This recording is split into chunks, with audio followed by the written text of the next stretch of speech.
Assalamu alaikum wa rahmatullahi wa barakatuh. Paix à vous tous et à vous toutes et bienvenue dans cette nouvelle vidéo. Bienvenue sur ma chaîne Retour à l'Islam TV. Donc en fait c'est une vidéo que j'improvise un peu. D'accord? C'est pas une vidéo préparée ou quoi que ce soit. C'est juste de l'impro par rapport à des questions en fait que je me posais et que je pense que beaucoup de personnes se posent. Donc ces questions-là je me les posais à la période où je doutais un peu de l'islam, etc.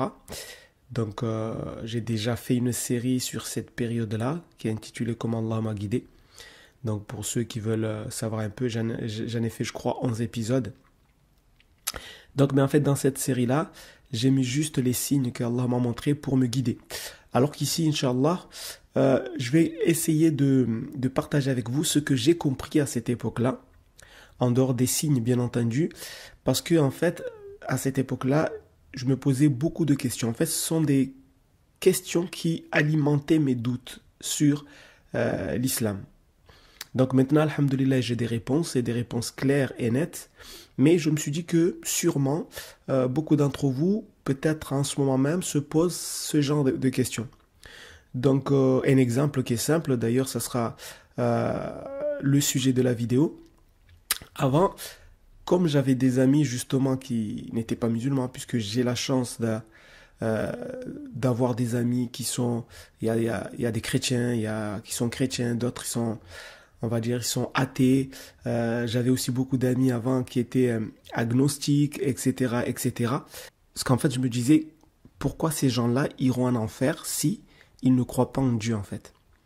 Donc c'était vraiment ça la question que je me posais.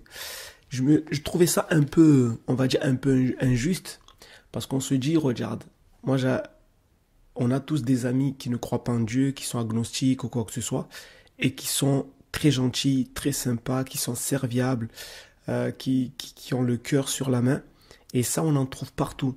À cette époque-là, en fait, je me disais, mais si vraiment Dieu est miséricordieux, etc., comment ça se fait que mes amis, puisque j'avais des amis comme ça qui étaient très sympas, qui n'y croyaient pas, qui étaient agnostiques, etc. Je me disais, mais les religions nous disent qu'ils vont aller en enfer, par exemple l'islam. Parce qu'on pense en gros que la gentillesse est la clé du paradis. La gentillesse est la clé du paradis. Et beaucoup de personnes pensent comme ça. On pense parce qu'on est sympa, parce qu'on est gentil, donc automatiquement on mérite le pardon de Dieu. On aimerait tous que ça soit comme ça. Mais Allah, de l'autre côté, comme je l'ai dit tout à l'heure, nous dit que Allah peut tout pardonner, sauf celui qui lui donne des associés ou qui adore une autre divinité que lui. D'accord? Ça, c'est le péché majeur qu'Allah dit dans le Coran qu'il ne va pas pardonner. Donc, ces gens-là qui sont sympas, qu'est-ce qu'ils vont devenir? Ça, ce sont les questions, voilà, surtout parmi les questions que je me posais, il y avait celle-là, que je me suis beaucoup posée, et qui alimentait mes doutes sur, par exemple, sur l'islam. Je me disais, ouais, c'est pas normal tout ça. Mais alhamdoulilah, je vais partager avec vous aujourd'hui les réponses que j'ai trouvées. En réalité, le problème de l'être humain, c'est que il pense qu'avec sa gentillesse, il peut tout avoir. Je vais vous donner des exemples simples avant de revenir à la religion. Imaginez aujourd'hui que vous voulez travailler dans une entreprise. D'accord? Et essayez d'aller voir le patron de cette entreprise et de lui dire, écoutez, monsieur le patron, moi je suis quelqu'un de très sympa, de très serviable, j'ai le cœur sur la main, embauchez-moi et payez-moi 2000 euros par mois. Est-ce que votre patron va vous embaucher parce que vous êtes sympa, serviable, etc. Non, votre patron va vous demander des qualités et surtout va vous demander des compétences. Il va vous dire, mais c'est quoi tes compétences? Si tu es vraiment la bonne personne pour ce poste, eh bien montre-moi tes diplômes, montre-moi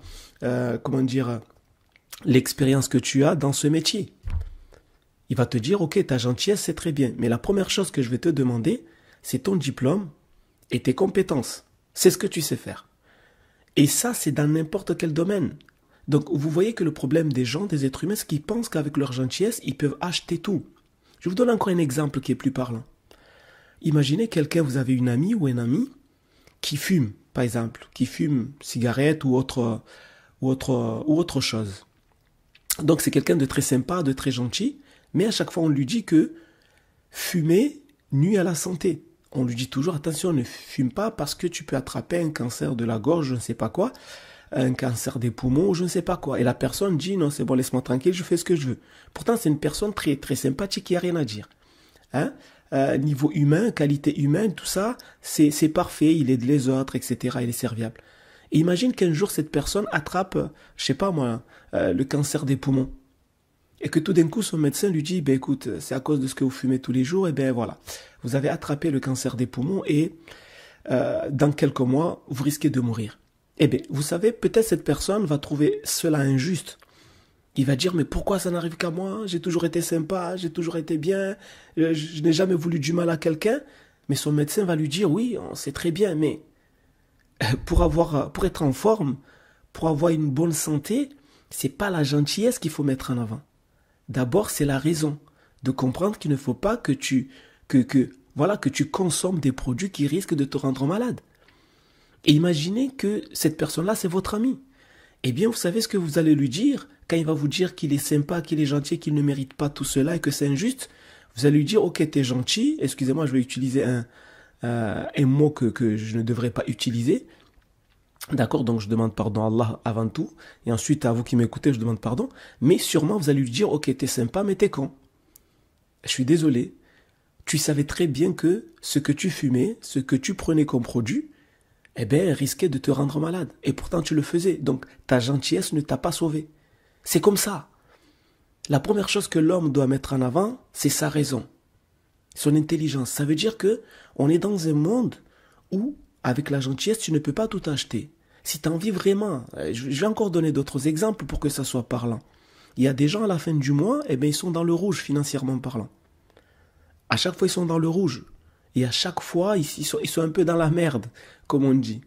Eh bien, ces gens-là, en fait, ils ne savent pas gérer leur argent. Peut-être avec le peu d'argent qu'ils ont, ils veulent s'offrir des choses vraiment très, très chères parce qu'ils ont envie de montrer aux gens que voilà qu'ils possèdent telle ou telle chose. Mais à la fin du mois, ils sont toujours dans le rouge, ils doivent de l'argent à un tel ou je ne sais pas quoi. Jusqu'au jour où on leur envoie des huissiers pour les dégager de leur maison. Pourtant, ces personnes-là sont des personnes très sympathiques, très gentilles, qui n'ont jamais fait du mal à une mouche. Mais on va trouver cela injuste. Pourquoi? Parce que peut-être ces personnes-là, au-delà du fait que j'enlève le cas des personnes voilà, qui n'ont pas d'emploi, etc., je parle de ceux qui ont un peu d'argent mais qui essayent de frimer, de s'acheter des choses qu'ils ne peuvent pas s'offrir et qui sont obligés de prendre des crédits pour essayer de montrer aux gens que voilà, ils ont les moyens alors qu'en réalité ils n'en ont pas. Eh bien, ces gens-là, encore une fois, ils n'ont pas appris à gérer leur argent. Ils n'ont pas compris qu'on n'achète pas ou bien qu'on ne fait pas un crédit pour consommer. C'est dangereux, c'est mortel. Et pourtant, la majorité des Français aujourd'hui prennent des crédits pour consommer. Alors que les gens qui savent gérer de l'argent vous diront, attention, ne le faites pas parce qu'à un moment donné, vous allez être prisonnier. Vous allez être prisonnier de vos actes. À la fin du mois, vous allez être dans le rouge, vous allez devoir rembourser beaucoup d'argent, à un moment donné, eh bien, il y aura les huissiers, on va vous dégager de votre maison, etc. Donc, vous voyez que ce n'est pas la gentillesse qui va vous permettre, eh bien, d'avoir une vie tranquille. Ce qui va vous permettre d'avoir une vie tranquille, c'est d'apprendre à gérer votre argent. Et ça s'apprend. Donc là encore, c'est une question de compétence. Ne mettez pas toujours la gentillesse avant vos compétences, avant votre raison. Donc pourquoi je vous ai donné tous ces exemples-là? Maintenant, je vais revenir dans la religion. Parce que beaucoup d'entre nous sont dans cet état d'esprit-là. Ils pensent parce qu'ils sont gentils, donc ils ont la clé du paradis. Et Allah nous le dit clairement dans le Coran que la clé du paradis, et ça vous pouvez le trouver dans le Coran, mais aussi dans la Bible. La clé du paradis, c'est de témoigner qu'il n'y a de Dieu que Dieu. C'est-à-dire, c'est d'accepter votre Seigneur et de ne pas lui donner des associés, mais de l'adorer lui seul. Et d'accepter, bien entendu, les prophètes qu'il a envoyés. Et ça, on le trouve à la fois dans le Coran, mais même dans la Bible. Lorsque Jésus dit dans la Bible, la vie éternelle, c'est qu'ils te connaissent, toi, le seul véritable Dieu, et celui que tu as envoyé, Jésus-Christ. C'est-à-dire, ici, Jésus montre que la vie éternelle, qui est le paradis, c'est de reconnaître qu'il n'y a qu'un seul véritable Dieu. Et d'accepter Jésus en tant qu'envoyé de Dieu. Et ça, on va le trouver dans le Coran. À l'époque de Moïse, c'était la même chose. Donc, c'est en acceptant l'unicité de Dieu, l'adorer lui seul, sans lui donner d'associé, que vous allez rentrer au paradis. Elle est là, la clé du paradis. Maintenant, à quoi sert la gentillesse? Eh bien, la gentillesse, quelque part, va te permettre ensuite d'avoir des degrés au paradis. Parce que quelqu'un qui croit et qui obéit à Dieu, qui ne lui donne pas d'associés, etc., et qu'en plus de cela fait des bonnes œuvres, c'est pour ça que dans le Coran, Allah, à chaque fois, il parle toujours de ceux qui ont cru et qui font des bonnes œuvres. Dans beaucoup de versets. Inna alladhina amanu wa amilu salihat. À chaque fois qu'Allah, en tout cas souvent quand Allah dit ceux qui ont cru, il met toujours à côté et qui font des bonnes œuvres. Parce que d'abord tu dois croire et ensuite tes œuvres vont embellir ta croyance. Et si je revenais à des exemples un peu terre à terre, eh bien c'est l'exemple de l'employé qui connaît son métier, qui a des compétences et des diplômes et qui est gentil. Je prends l'exemple dans le football, par exemple, ou dans le basket, ou dans le monde du sport. Vous savez que dans le monde du sport, au-delà du salaire, en dehors du salaire qu'on donne aux sportifs, eh bien, ils ont aussi des contrats publicitaires. Ça veut dire qu'ils font des partenariats, d'accord, avec des marques de montres, des marques d'habits, Nike, Adidas, tout ça. Et ces marques-là, ils veulent à la fois les compétences du joueur, mais aussi l'image du joueur. Tes compétences vont te permettre d'être admis dans l'équipe, mais en même temps, ton bon comportement va te permettre d'avoir des sponsors à droite, à gauche, parce que les sponsors cherchent plus. Au-delà de tes compétences, ils cherchent ta gentillesse, tes qualités humaines, etc. Donc vous voyez que tout d'abord, il faut les compétences, et ensuite embellir tes compétences avec ton bon comportement. Je vous donnerai un exemple qui est simple, c'est comme l'exemple d'une maison. Imaginez que vous avez une maison qui est faite de carton, une maison qui n'est pas solide, qui n'a pas de piliers, qui n'a pas de fondation réelle, mais une maison avec des cartons. Eh bien, vous pouvez embellir cette maison comme vous voulez, vous pouvez mettre de la peinture, essayer de faire en sorte que la maison soit belle, mais si elle n'a pas les fondations qu'il faut, si elle n'a pas les piliers qu'il faut, eh bien, au moindre coup de vent, eh bien, cette maison va tomber. Donc, le fait de l'embellir ne rendra pas votre maison solide. Par contre, la première chose que vous devez faire lorsque vous construisez une maison, c'est d'abord une bonne fondation avec des piliers qui sont solides avant de penser eh bien, à mettre de la peinture, à décorer votre maison. Eh bien, c'est l'exemple de l'être humain. L'être humain, comme le Coran nous montre, doit d'abord croire et ensuite faire les bonnes œuvres. Parce que c'est la croyance qui est la base. Et ensuite, les bonnes œuvres sont là pour embellir ta croyance. Parce que les gens qui se contentent de dire « moi je suis sympa donc je mérite le paradis », c'est comme l'exemple que je vous ai donné tout à l'heure, les gens qui se disent « je suis sympa mais je fume ce que je veux » et bien normalement la maladie ne va pas m'attraper parce que je suis sympa. Si tu as envie vraiment d'être en bonne forme, tu dois à la fois eh bien déjà utiliser ta raison, te dire qu'il faut que je fasse du sport, il faut que je fasse attention à ce que je mange, etc., etc. Et là oui, là, tu pourras te permettre, si un jour tu es malade, te dire « mais pourquoi je suis tombé malade alors que je prends soin de mon corps ?» Mais ce n'est pas la gentillesse qui va te permettre d'avoir la paix ni dans ce monde ni dans l'au-delà. Maintenant, ça ne veut pas dire qu'il ne faut pas être gentil, parce que la méchanceté non plus ne va pas te sauver. Mais j'essaie de vous faire comprendre que la première chose que vous devez mettre en avant, que nous devons mettre en avant, c'est d'abord les compétences en ce qui concerne ce monde. Et en ce qui concerne la foi ou la religion, c'est d'abord la croyance en Dieu, pour celui qui veut le paradis. D'abord, je crois en Dieu et ensuite, je fais les bonnes œuvres. Maintenant, rien ne vous empêche, bien entendu, d'être tout simplement un être humain qui est bon. Parce que ceux qui pensent que leur gentillesse va leur donner l'éternité, ils ne savent pas qu'en réalité, cette gentillesse que tu as, eh bien, c'est Allah qui te l'a donnée. Donc, au final, qu'est-ce qu'il faut retenir en fait?